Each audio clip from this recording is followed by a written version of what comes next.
etnografi dan etnografi ya, jadi ada perbedaan. Ya kita Anda. Tadi kedua ya bu, ya. Ada yang waktu itu udah belum? Belum. Ya saya pokoknya. Kebawain ya. Jadi PR udah kalian yang kesiksa.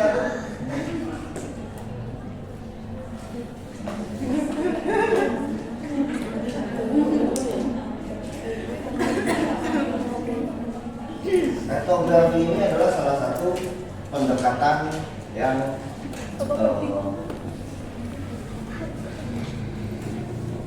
masih kemudian sama seperti fenomena, sama seperti kejadian, pendekatan ini kemudian berevolusi ya. Karena pola-pola manusia kemudian berubah juga, pola berkomunikasi, pola bersosialisasi, pemaknaan simbol, lambang, penggunaan kata, benda, dan sebagainya berubah. Mereka membuat etnografi ya. Bagaimana etnografi itu adalah sebuah pendekatan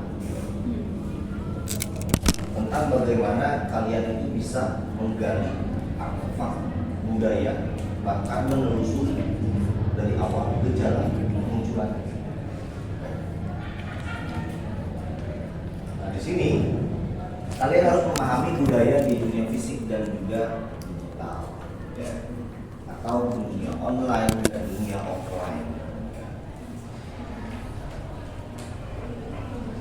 Ya. Etnografi klasik itu asalnya dari mana? Dari antropologi. Karena pendekatan budaya juga ya, budaya pasti berkaitan dengan manusia. Tujuan utamanya apa? Memahami dan mendeskripsikan suatu budaya atau sistem sosial dari perspektif anggota budaya itu sendiri. Gimana itu maksudnya? Memahami dan mendeskripsikan suatu budaya atau sistem sosial dari perspektif anggota budaya itu sendiri.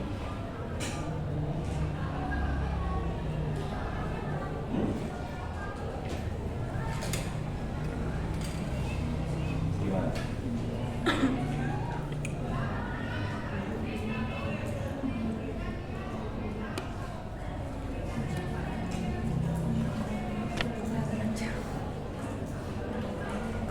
Jadi kalau kalian mau menggunakan approach etnografi, itu artinya kalian harus menjadi bagian dari kelompok tersebut.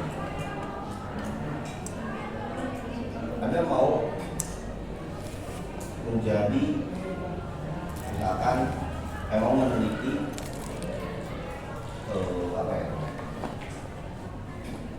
kebudayaan di suatu daerah, kalian harus tinggal di sini. Meskipun kalian tidak diterima sebagai keanggotaan, misalkan, dan kalian hanya diterima sebagai pengunjung, kenapa? Artinya kalian masih bisa mengamati, termasuk juga mewawancarai para pelaku budaya. Itu yang namanya image perspektif. Jadi pertanyaan penelitiannya khas ya, bagaimana budaya itu berfungsi? Kayak gimana? Bagaimana budaya itu berfungsi?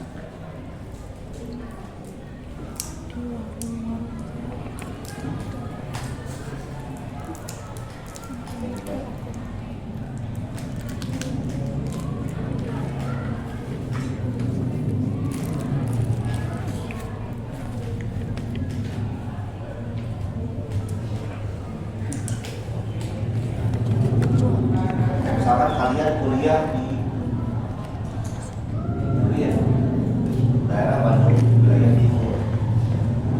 Bandung Timur itu identik dengan kesenian bencang. Dan bagaimana sih benjang dari awal sampai sekarang tetap ada, tetap berfungsi. Walaupun dengan ada sedikit perubahan, sedikit modifikasi, tapi tetap ada sampai sekarang. Nah, itu yang perlu diisi. Kenapa sih ini cuma ada di Gunung Timur? Kenapa nggak ada di Bandung lagi? Bagaimana itu berfungsi? Padahal awalnya benjang itu kayak gimana? Orang berantem. Iya. Banding-bandingan, kuat-kuatan, dorong-dorongan. Benjang asli. Brutal. Banyak kebudayaan-kebudayaan di Indonesia itu brutal. Setelah benjang selesai, ada yang nggak terima, kalah, bisa saling bunuh-bunuhan. Itu sering terjadi. Nah sekarang bergeser menjadi sebuah kesenian.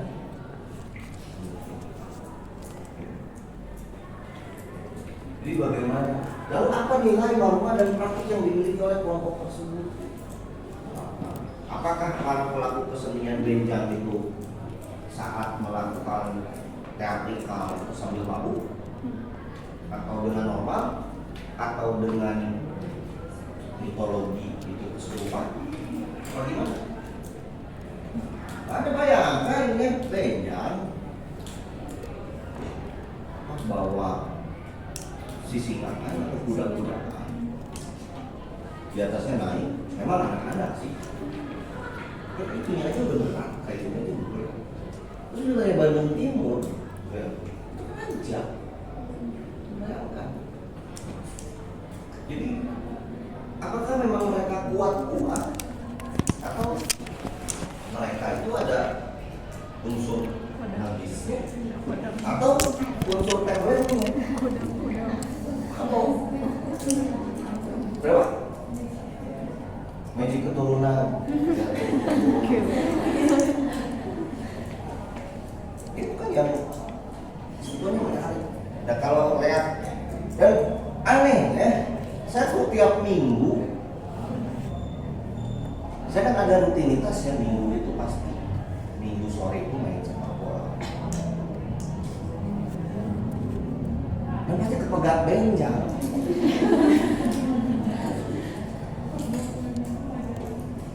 Udah lolos, di bawah ada kan?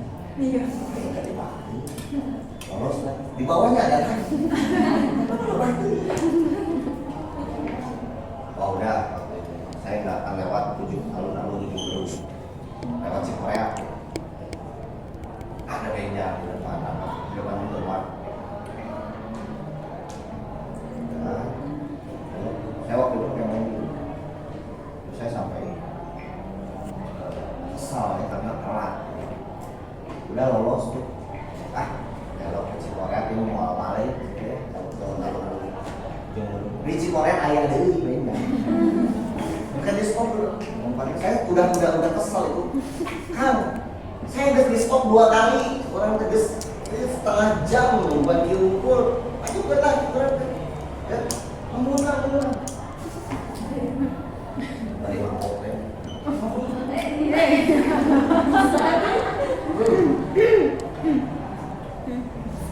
Karena saya berani, karena dia mabuk. Lama, mabuk. Cenderung apa lama. Tuh ya. Boleh langsung. Ya sob. Nah kemudian setelah menggali artefak dan juga nilai-nilai dari budaya tersebut, barulah kita mendeskripsikan pola-pola yang muncul dalam budaya. Apakah pola-pola tersebut membentuk, misalkan sudah membudaya tradisi, kebiasaan, adat istiadat, kewajiban, sunnah, Ya, itu diidentifikasi. Jadi pola ini akan kebaca dari nilai historis. Kayak tadi ya awalnya seperti apa, sekarang jadi makin juga. Lalu kemudian yang terwujud dalam simbol-simbol ini kayak gimana? Apakah dulu orang-orang mau juga waktu bejat, atau malah unsur magisnya makin kental, yang lebih kental? Kok kesurupan mbak siapa gitu?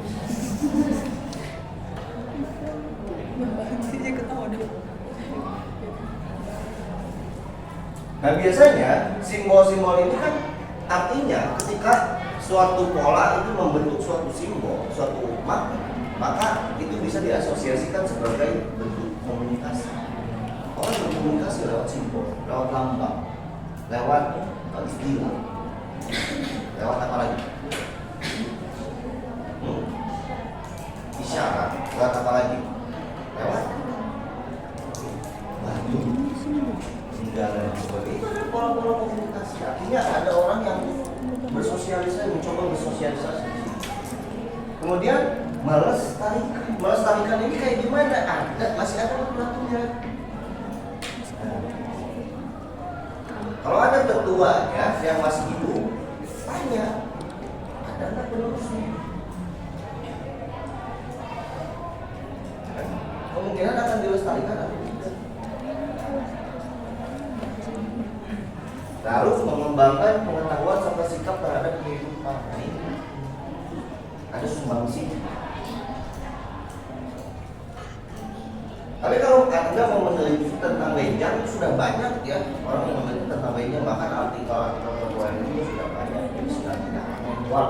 Kecuali kalau kalian ingin menelisik hal-hal yang baru ditemukan atau yang belum orang temukan. Nah, ini etnografi klasik. Nah, ini definisi ya. Definisi bisa kalian baca. Intinya, kalau kata Deleuze, fokus etnografi itu pada makna-makna kultural yang terwujud dalam tindakan sosial. Artinya, dalam suatu kelompok, dalam suatu grup itu harus ada makna-makna kultural, ya, di dalam tindakan sosial. Konsep deep description nanti akan dijelaskan ya. Nah, kalau kata Spradley itu fokusnya pada perspektif ini atau dari dalam. Jadi wawancara etnografis dan observasi partisipan. Ya, kalian berarti masuk ke dalam kelompok tersebut atau kawasan kelompok tersebut, kalian observasi kalian tahu kan observasi ya, karena kemarin saya melakukan review ke adik-adik angkatan kalian, saya melakukan assessment, nanti kalian saya berikan juga assessment apa kekurangan dan kelebihan saya. Jadi kata mereka, Pak tolong kalau penggunaan bahasa yang tidak umum dijelaskan. Ini tadi observasi. Iya. Nah, mungkin kalian yang paham observasi.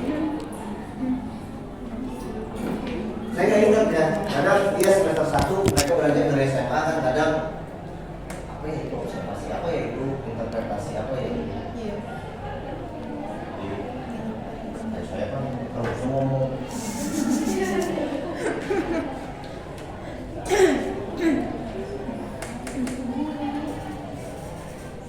Nah, setelah observasi itu, barulah kalian menemukan pola, baru ketemu siapa yang memang layak untuk diwawancarai. Kalau misalkan Wenjang, berarti kan siapa? Bisa dari ketua kelompok Wenjangnya, misalnya. Ada udah ketemu masanya. Terus bisa jadi orang-orang yang setiap minggu terlibat atau setiap kegiatan band yang terlibat. Misalkan dia yang menjadi koordinator atau dia yang si kesurupan itu atau siapa? Tapi Pak, bisa juga kemarin kan aku udah UPI tuh. Udah UPI itu kan dia aku lihat videonya terus ada komentarnya juga. Mereka tuh entah nggak tahu tiap ada yang itu nggak tahu prodi apa angkatan berapa aku tahu. Tapi mereka tuh kayak apa namanya kayak gitu terus dinaikin sama para wisudawan. Nah terus aku baca komentarnya itu tuh mereka tuh kayak hubungan gitu nggak sama angkatan tapi mereka hubungan gitu. Nah itu juga bisa jadi teman baru lagi maksudnya mereka udah apa gitu entah karena ciri khas Sunda budaya Sunda atau gimana gitu itu juga Nah, itu kan perlu diketahui dulu apakah itu jadi tradisi atau enggak di UI. Dan di UI oke kalau kalian nanti wisuda mana tahu Pak, kami dari UI karena lulusan Jakarta kami pengen sisingan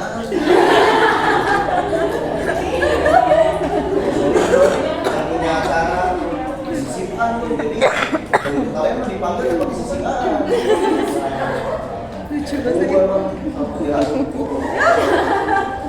Bisa nggak? Bisa, tapi apakah itu layak untuk jadi peneliti etnografi? Belum tentu. Karena itu tadi syarat etnografi adalah ada warisan atau itu hanya sekedar di event itu aja. Jadi kalau ini hanya event itu aja ya jadinya bisa sulit kasus.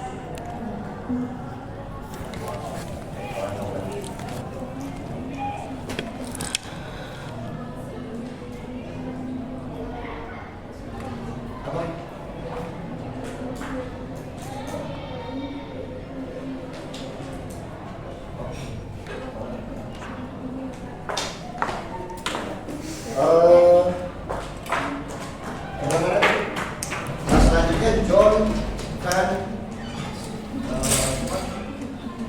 Maynard, ya. Jadi kalau kata dia, etnografi itu studi terhadap orang-orang yang berkembang dalam setting sosial mereka melalui pengumpulan data yang menghasilkan narasi deskriptif. Artinya, ya orang-orang di situ. Sebelum masuk kelas ini sudah baca-baca dulu tentang etnografi.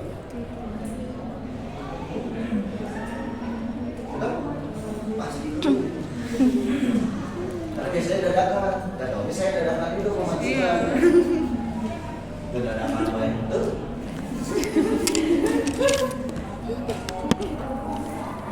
Nah, sekarang ke ciri khasnya.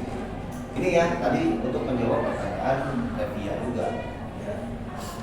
Ada fieldwork atau imersi di lapangan seperti apa? Peneliti menghabiskan waktu yang lama di lingkungan alami atau natural setting dari subjek ke person. Jadi saya bilang etnografi itu adalah penelitian yang cukup lama. Ya dibayangkan tesis saya itu observasinya ya, bukan pekerjaannya. Observasinya itu dari awal masa kampanye dimulai oleh KPU sampai real count. Kebayang lamanya berapa bulan? Dan saya harus baca itu semua setiap hari. Kadang nggak bisa setiap hari juga saya bacain. Nunggu dulu itu postingan basi. Karena udah ajib tuh komentarnya. Kalau dia baru posting 1 menit terus saya bacain kan nggak mungkin. Masih ada yang komen tapi besok juga, seminggu kemudian juga. Ya. Kalau kata dosen-dosen saya dulu di Unpad, etnografi itu minimal 3 bulan penelitiannya. Ya. Kalau menurut saya 3 bulan ini sudah meringkas semuanya. Sebetulnya cukup. Kalau kalian sebagai mahasiswa, karena skripsi itu harusnya kalian selesaikan selama 1 semester normalnya, ya. Tapi kalau kalian mampu menyelesaikan dalam waktu 3 bulan, 4 bulan, ya oke. Nah etnografi ini kalian harus selesaikan dalam 3 bulan. Artinya pengamatan observasi itu paling 1 bulan sampai 2 bulan, baru 1 bulan pengecekan. Yang lama itu bukan di observasinya, tapi di mana? Di mana? Yang lamanya di mana? Kebayang nggak sama kalian? Ini kalian udah observasi selama 2 bulan. Yang lama di mana? Hah? Transkrip data atau mengolah data? Mudah kita. Gitu. Kan dari kadang bahasa telur. Bisi udah nyocok kalian kan ada darahnya, makan sama saya darah kalian jadi sedarah sama saya. Pak kita sedarah.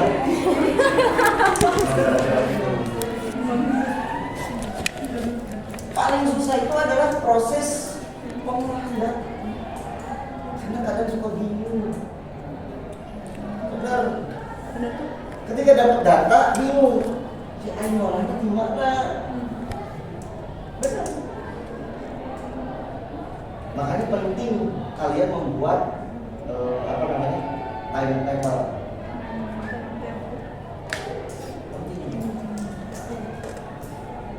Di timetable itu kalian urutkan jadi terstruktur. Kan pengamatan kalian, hasil pengamatan kalian sekarang tanggal berapa? 22, dari tanggal 22 Agustus sekarang ya?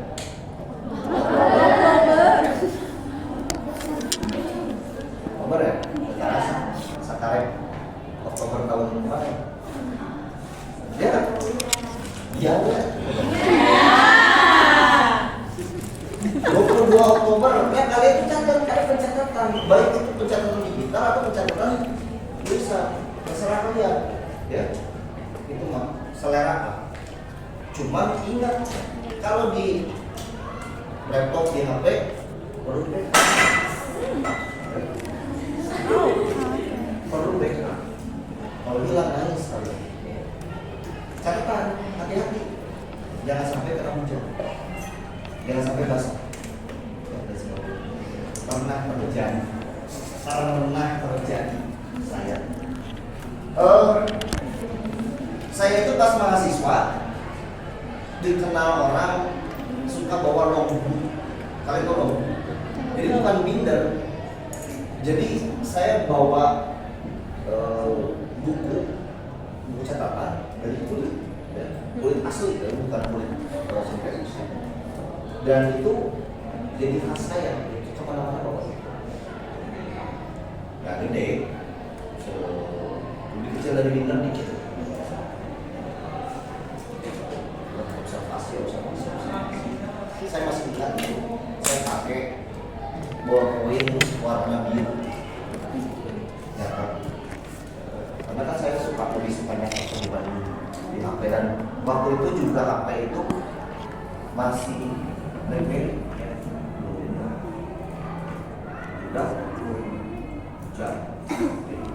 Keras banget. Kadang kan hujannya ngedadak seperti saya nggak ada ilustrasi, tidak ada peringatan, tidak ada hujan. Kan di lapangan itu. Kalau saya nggak di lapangan, nggak mau payung lah. Dan nggak musim hujan juga. Nggak musim hujan juga. Jadi kan saya tidak sedia payung sebelum hujan. Saya mengamalkan masukkan ke baju jaket angkat dengan set, begitu balik udah aman. Saya enggak kan itu kulit ya, kulit itu kan kalau air water drop ke bawah. Oke, nah aman setelah air apa mana masukin ke tas, simpan ke mobil ya, mobil tim aman. Seminggu kemudian kembali. Begitu mau enkripsi data dibuka, kosong. Di bawah biru. Ya kalau buku dan di bawah di sini biru semua. Saya nggak pulang kan? Ini kali itu gimana? Cuma akhirnya dicarikan nggak bisa.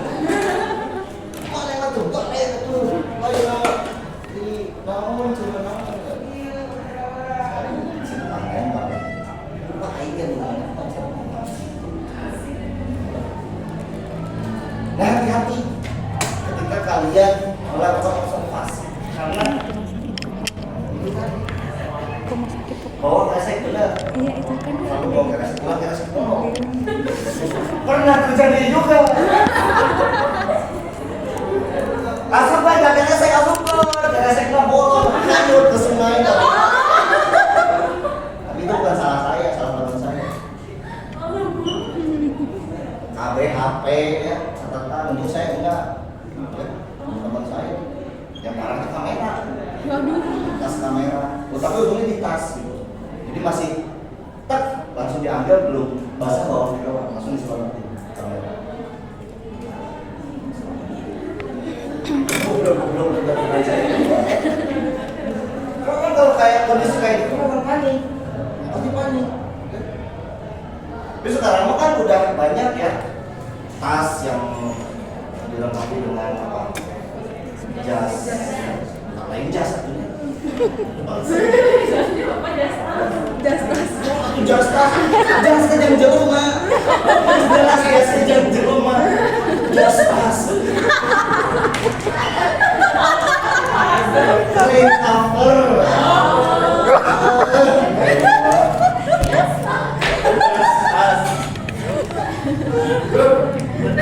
Kebayang kan? Observasi kalian kemana gitu? Just tas. Seorang dulu ini orang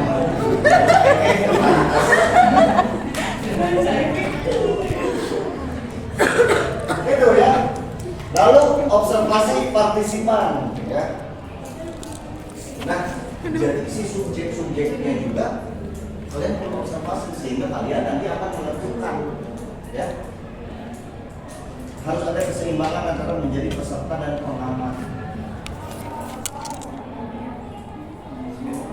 Jadi ingat kalau kalian itu adalah sebagai peneliti.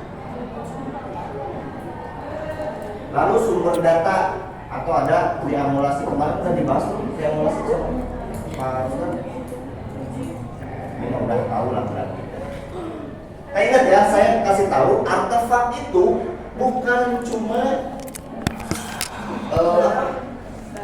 barang, bukan cuma teks, naskah, bukan cuma batu, bukan artefak itu, ya.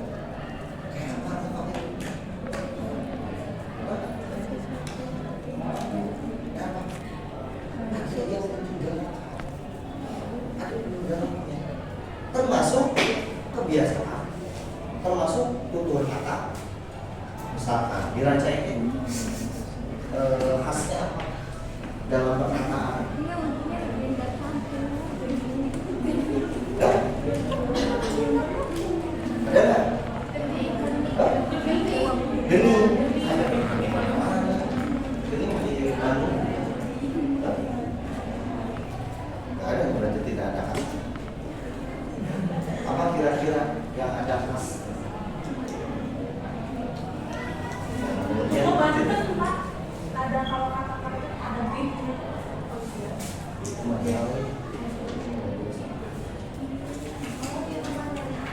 Apa?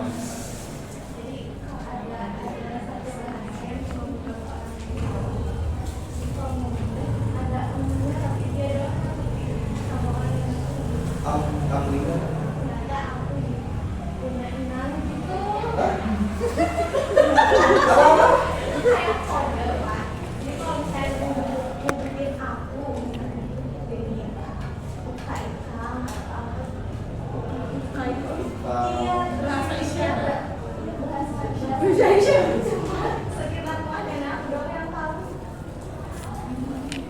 Sekitar rumah itu,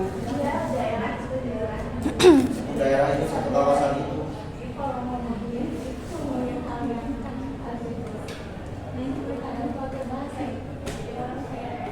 Tapi kalau bahasa sehari-harinya itu bukan. Ya juga ya. Itu mah ada di mana-mana. Kayak misalkan orang Malang itu biasanya membalikan kata. Aku jadi buka, kamu jadi rumah, ya. Malang jadi malam. Itu kebiasaan orang-orang Malang. Jadi kalau itu belum bersifat artefak karena tapi kalau itu di Malang karena sampai sekarang masih kayaknya bisa itu membalik-balikan kata. Jadi nyebut arek Malang itu kera Malang. Atau kebiasaan mereka di media sosial dibalik-balik itu. Nah itu menimbulkan artefak, memunculkan artefak. Tapi kalau tadi itu bahasa apa ya? Itu kan bisa dari modifikasi kalimat, kata, ya. Atau misalkan kalian sering temui di film kayak Game of Thrones itu bahasa yang digunakan si Khaleesi itu kan sebetulnya dibuat, nggak ada bahasa itu dibuat. Terus bahasanya ada yang pengikut Star Trek di sini, ada ya. Star Trek itu Enterprise saingannya Star Wars. Star Trek itu ada bahasa Romulan. Bahasa Romulan itu juga tidak ada, itu dibuat. Nah kayak gitu. Nah, kemudian ada perspektif ya atau ini tadi memahami dirinya dari sudut pandang orang dalam. Jadi kalian perlu tahu perspektif mereka tentang dunia itu seperti apa. Kayak Baduy dalam dan Baduy luar itu beda perspektif tentang dunia. Kalau Baduy dalam itu udah mereka tidak tercampur dengan kebudayaan luar. Tapi kalau Baduy luar itu udah asimilasi, jadi asimilasi dengan budaya. Nah produk akhirnya adalah deskripsi yang padat. Ya, tadi itu description. Ya.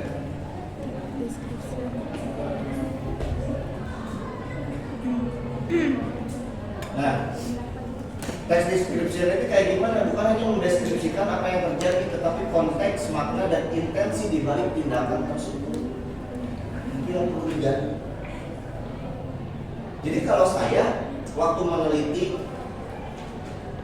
etnografi itu salah satunya pas apa ya? Kalau yang etnografi klasik itu pas bantu dosen saya. Jadi bukan yang data tadi hilang, bukan. Ini mah yang saya pernah cerita yang PSK di Serpong.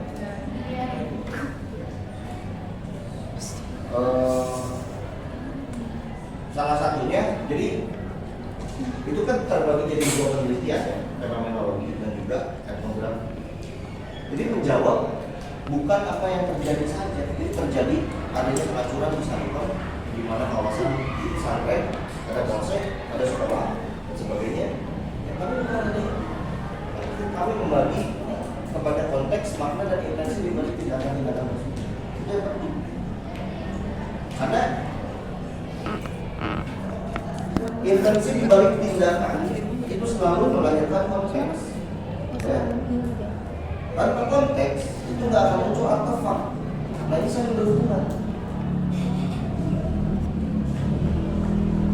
Nah, ketika kalian bisa membaca pola-pola tersebut, artinya kalian sudah bisa mengidentifikasi konteks dan juga fungsi dari budaya tersebut ada atau memiliki value. Nah, saya kasih contoh ya. Dalam rapat staf yang tegang, seorang pustakawan senior menangkap pandangan kolega barunya yang sedang ragu. Dia kemudian mengedipkan mata sebelah secara cepat dan halus. Kedipan itu dalam konteks budaya organisasi perpustakaan yang kolegial itu adalah sebuah simbol yang bermakna. Tenang, saya ada di pihakmu. Ini akan baik-baik saja. Tindakan ini mengeluarkan ikatan solidaritas di antara.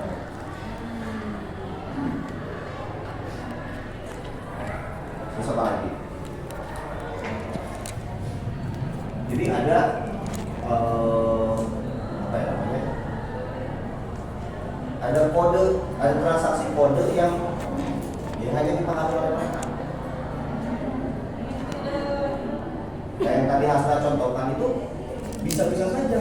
Tapi masalahnya itu tadi itu dibuat atau dilestarikan. Kalau pustaka itu sudah melestarikan. Sama seperti kita mengasosiasikan, kalau saya mengajukan ini kepada kalian mengasosiasikan apa? Terus apa lagi? Terus apa lagi? Hah? Terus apa lagi? Banyak kan? Positif. Kalau di Italia kalian mengajukan jempol kayak gini, itu ngajak bercinta. Jadi beda. Ada simbol-simbol yang tidak boleh dipakai di mana. Kayak misalkan ada kebiasaan kalau ada orang yang ngaku orang Jerman, tapi ternyata bukan. Misalkan orang Prancis ngaku orang Jerman. Lihat aja dari kebiasaan itu nggak akan nggak akan hilang. Kayak misalkan kalian coba angka 1 seperti apa kalau kalian? Saya pengen tahu. Angka 1, 2, 3. Nah, maksimal pasti seruan ya. Yang menandakan adalah 1 sampai 3. Ya. Kenapa? Kalau orang Jerman, gimana orang Jerman? Kalian tahu? Ini berarti ada bapaknya. Intinya yang paling kentara itu di 3. Karena orang Jerman itu 3 dan Eropa rata-rata 3 itu. Dan Prancis itu kamu sama dengan asli. Ada ini PDIP.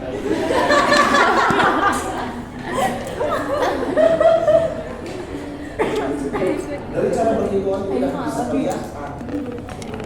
Orang Jepang, orang Jepang sama begitu. Anak saya kemarin dia nggak bisa 3 itu. Dia bilang, kamu kalau nggak bisa 3, ini aja. Jadi gitu.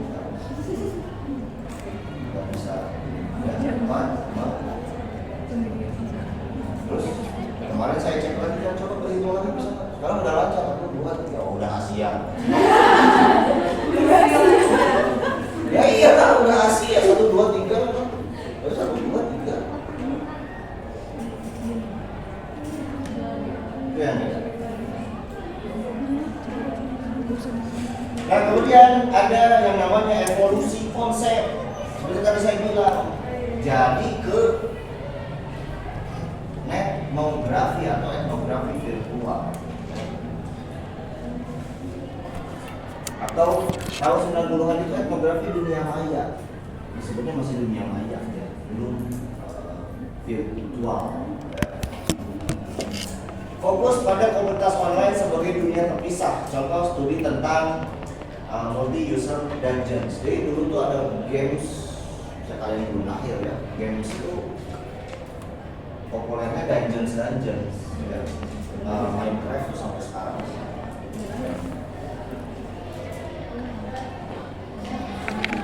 Lalu Cozinet di tahun 2022 menamai itu dengan etnografi karena tersambung dengan internet. Ya. Metode penelitian etnografis yang diadaptasi untuk mempelajari budaya dan komunitas yang muncul melalui komunikasi berbasis internet. Karakteristiknya lebih terstruktur dan sistematis. Nah, Christian Hein kemudian menamai itu dengan etnografi virtual.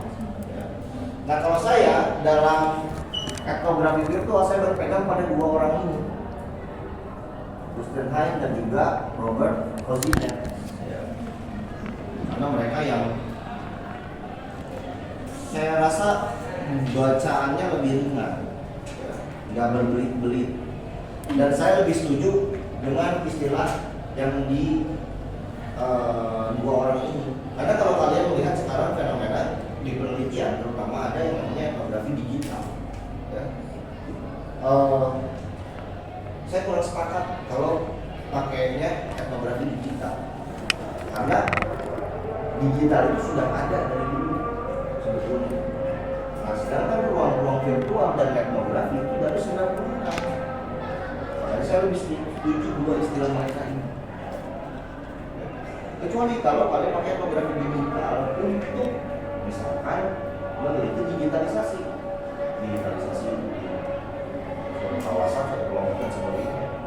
Enggak, cuman kalau saya ngobrol dengan Pak Khalid itu di Unpad itu memang sekarang etnografi digital.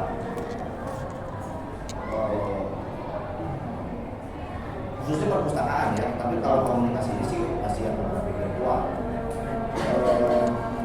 Entah karena syarat dengan keilmuan yang mana itu sifatnya kajian informasi juga, jadinya lebih mereka cocok untuk etnografi digital. Sedangkan kalau saya ingin mengasosiasikan bahwa segala hal yang kita lakukan di dunia internet itu adalah belum tentu digital, tapi sudah pasti itu adalah semua virtual. Itu yang saya maksud. Jadi kalau kata hai, internet itu sebagai bagian terintegrasi dari kehidupan sehari-hari. Penelitian online dan offline saling terkait. Jadi kalau kata Christine hai, kenapa ada keterkaitan antara dunia online dan dunia offline? Karena di dunia online itu bukan belum tentu melahirkan budaya baru, tapi hanya pemindahan dari dunia offline ke dunia online, hanya berbeda cara saja. Misalkan gini, kalian coba pikir deh, apa kira-kira hal yang mungkin terjadi di dunia offline tapi tidak mungkin terjadi di dunia online atau sebaliknya? Yang mungkin terjadi di dunia online tapi tidak mungkin terjadi di dunia offline.